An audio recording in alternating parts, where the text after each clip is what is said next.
Shalom, kembali kita mempelajari firman Tuhan. Kali ini kita akan mempelajari Kristen Ateis bagian pertama. Kristen Ateis bagian pertama. Dan kita baca 1 Yohanes 2 ayat 3 sampai 4. 1 Yohanes 2 ayat 3 sampai 4. Saya akan bacakan 1 Yohanes 2 ayat 3 sampai 4. Dan inilah tandanya bahwa kita mengenal Allah, yaitu jikalau kita menuruti perintah-perintahnya. Barang siapa berkata aku mengenal dia tetapi ia tidak menuruti perintahnya, ia adalah seorang pendusta dan di dalamnya tidak ada kebenaran. Bapak ibu saudara-saudara yang saya kasihi, banyak orang-orang Kristen, orang-orang percaya tetapi seperti orang ateis. Maka oleh karena itu saya beri judul pemberitaan firman Tuhan kali ini adalah Kristen Ateis.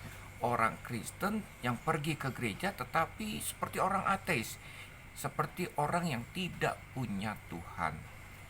Dan ini adalah bagian pertama, ya. Banyak orang Kristen yang datang ke gereja tetapi tidak mengenal Tuhan sungguh-sungguh dan tidak tahu bahwa dirinya adalah anak-anak Allah, tidak mempunyai hubungan yang intim dengan Tuhannya, dan merasa bahwa Tuhannya tidak tinggal di dalam kehidupannya. Tuhan yang dia sembah yang namanya Yesus Kristus itu tidak ada di dalam kehidupannya, seolah-olah hidupnya adalah hidup sendiri dan hidupnya adalah hidup yang mengandalkan diri sendiri, tidak mengenal Tuhan, tidak tahu bahwa Tuhan menyertai dia, tidak pernah meninggalkan dan membiarkan kehidupannya. Orang Kristen hanya mengenal Tuhan, hanya mengenal reputasinya saja. Mungkin dia tahu Tuhan Yesus mati di kayu salib untuk menebus dosa-dosanya. Tetapi apa yang terjadi dalam kehidupan sehari-hari? Hidupnya tidak pernah mengandalkan Tuhan. Kenapa? Karena dia tidak percaya sungguh-sungguh. Seperti orang ateis, orang yang tidak punya Tuhan sama sekali. Jadi di dalam menghadapi permasalahan ada perasaan ketakutan, kekhawatiran, dan hidup mengandalkan sendiri. Ya, yang menjadi Tuhannya adalah mamon. Jadi ketika mamon dia miliki, atau dengan kata lain dia punya uang banyak, maka ada sukacita, damai sejahtera di dalam kehidupannya. Tetapi ketika keuangannya mulai menipis dan dia tidak punya uang, bahkan kekurangan, maka yang terjadi adalah duka cita. Tidak ada sukacita di dalam kehidupannya. Dan orang seperti ini tidak pernah mengenal Tuhan yang sungguh-sungguh. Ya. Jadi Bapak Ibu, ayat 3 dikatakan, dan inilah tandanya bahwa kita mengenal Allah, yaitu jikalau kita menuruti perintah-perintahnya. Jadi orang Kristen ateis yang seperti ini Bapak Ibu, dia datang ke gereja tetapi tidak mengikuti atau tidak menuruti perintah Tuhan sungguh-sungguh. Ya. Jadi hanya sekedar datang ke gereja, hidupnya tidak pernah berubah, sama seperti orang yang tidak mengenal Kristus. Ayat 4 dikatakan, barang siapa berkata aku mengenal dia tetapi ia tidak menuruti perintahnya, ia adalah seorang pendusta dan di dalamnya tidak ada kebenaran. Orang Kristen seperti ini banyak dustanya. Penampilannya beda dengan apa yang di dalam hidupnya.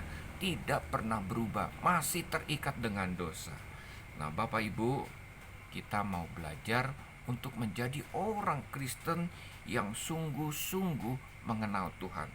Mari kita baca Galatia 4 ayat 8 sampai 9. Galatia 4 ayat 8 sampai 9.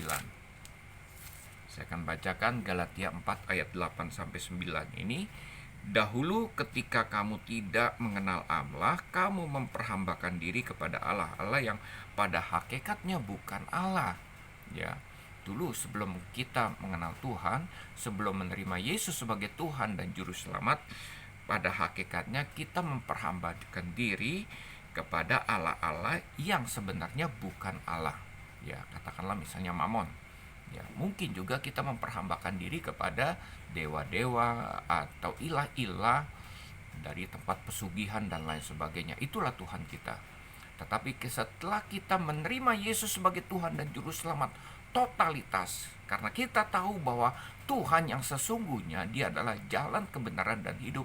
Kita tinggalkan semua ilah-ilah itu, Allah-Allah yang pada hakikatnya bukan Allah, dan kita ikut Tuhan sungguh-sungguh, totalitas, percaya Tuhan dan hidup mengandalkan Tuhan.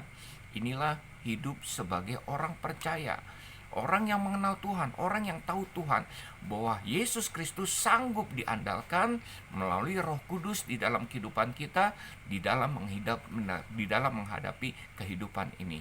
Dalam setiap perkara Tuhan hadir di dalam kehidupan kita.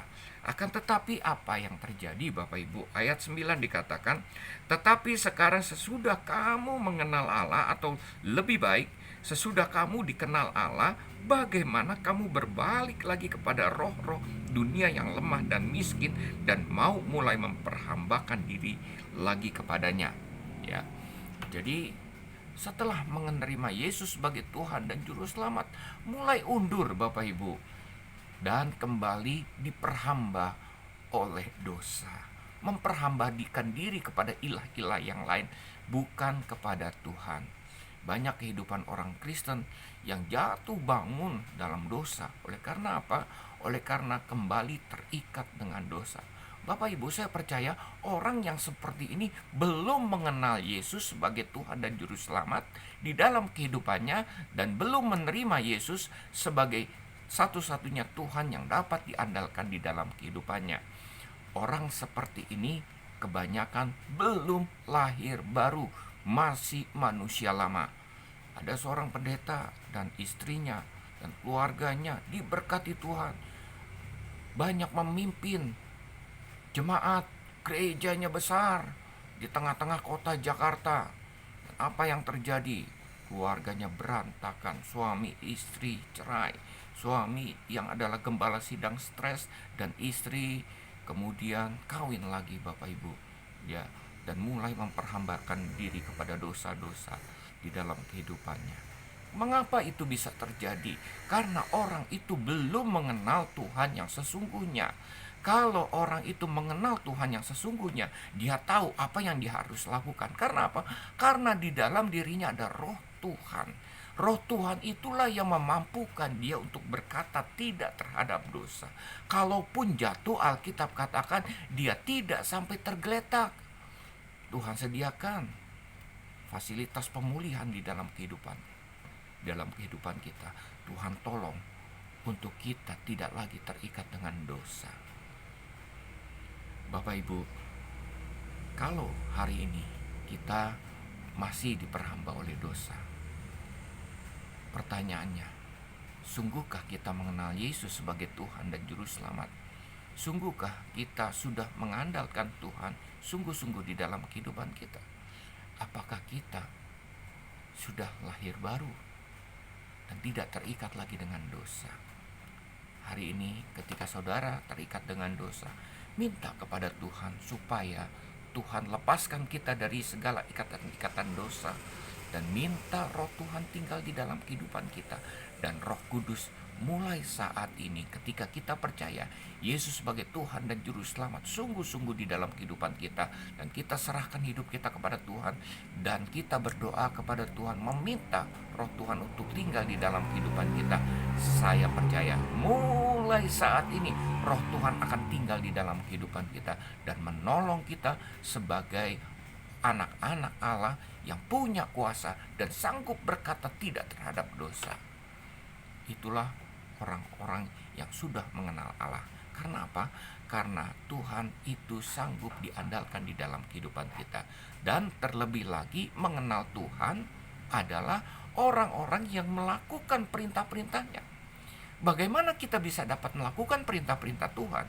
Oleh karena Roh Tuhan di dalam kehidupan kita. Roh Tuhan itulah yang menolong kita untuk membaca firman, kita mendengarkan firman Tuhan, dan pada akhirnya Roh Tuhan itulah yang mengingatkan kita akan kebenaran-kebenaran yang kita pelajari, yang kita selidiki, dan akhirnya kita menjadi pelaku-pelaku firman. Inilah orang-orang yang menuruti perintah Tuhan di dalam kehidupannya. Bapak Ibu, saudara-saudara yang saya kasihi, jangan menjadi orang Kristen yang ateis. Ya, datang ke gereja tetapi tidak mengenal Tuhan yang sungguh-sungguh. Apalagi kita tidak menuruti perintah-perintahnya dalam kehidupan kita, dan kita tidak mengandalkan Tuhan, hidup kita jatuh bangun di dalam dosa. Tuhan memberkati. Shalom.